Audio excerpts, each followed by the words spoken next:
So we'll use this bit. Now, there's certain things you can do, like a rain deflector, because the doors will be below here. So if it's peeing the rain, it deflects it from around the doors. So what we can do is click on this group and we'll get rid of that center bar there.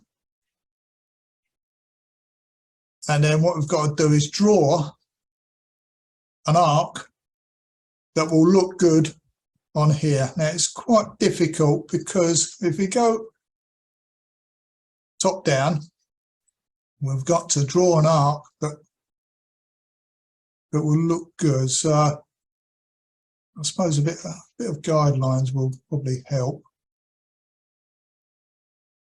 Let's move that up. So let's draw a line.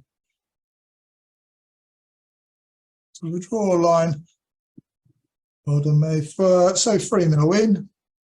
So now, bad move, just draw a line, didn't constrain it to the axis, gone screw width.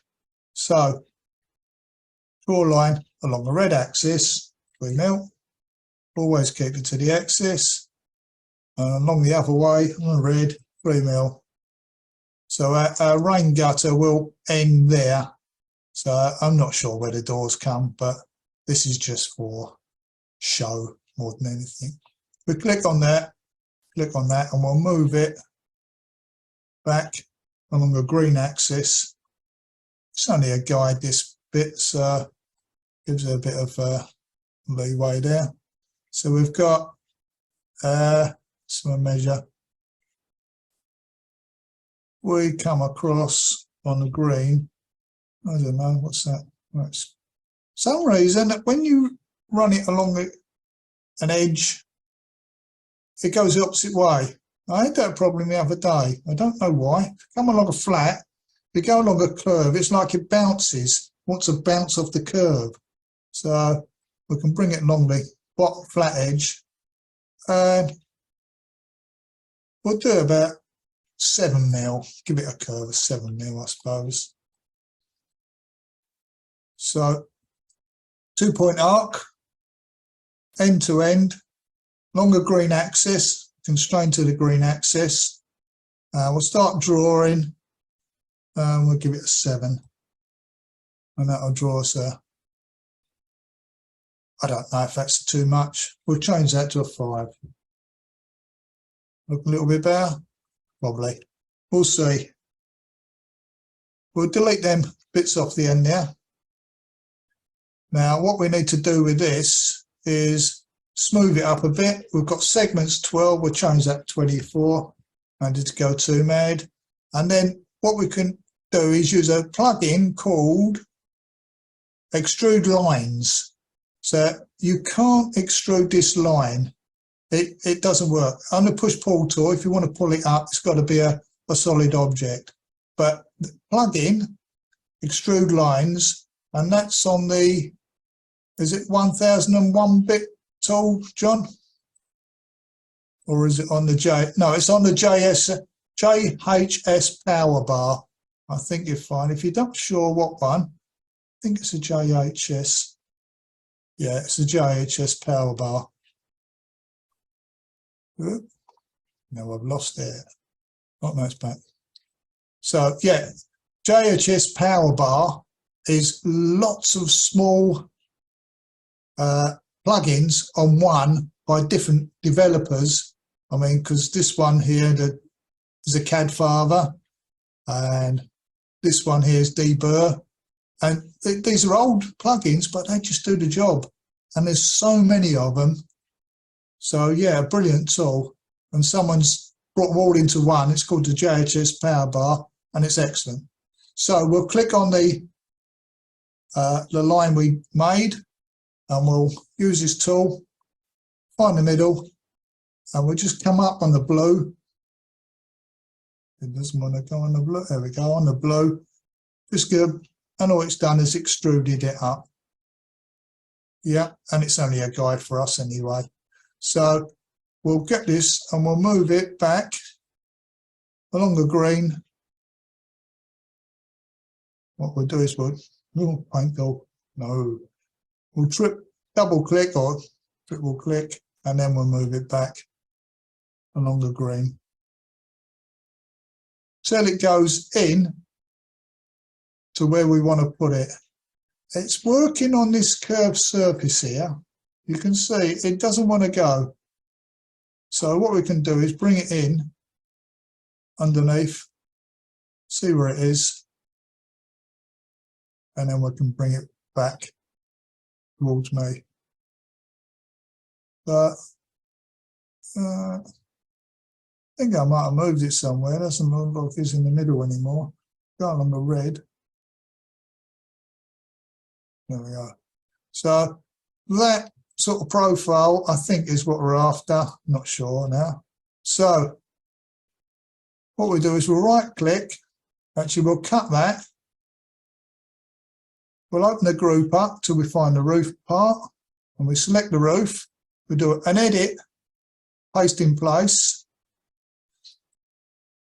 and then we'll click on the, actually we should click on the face, do a control, click on the roof. So everything's selected. We'll right click and we'll intersect faces with a selection.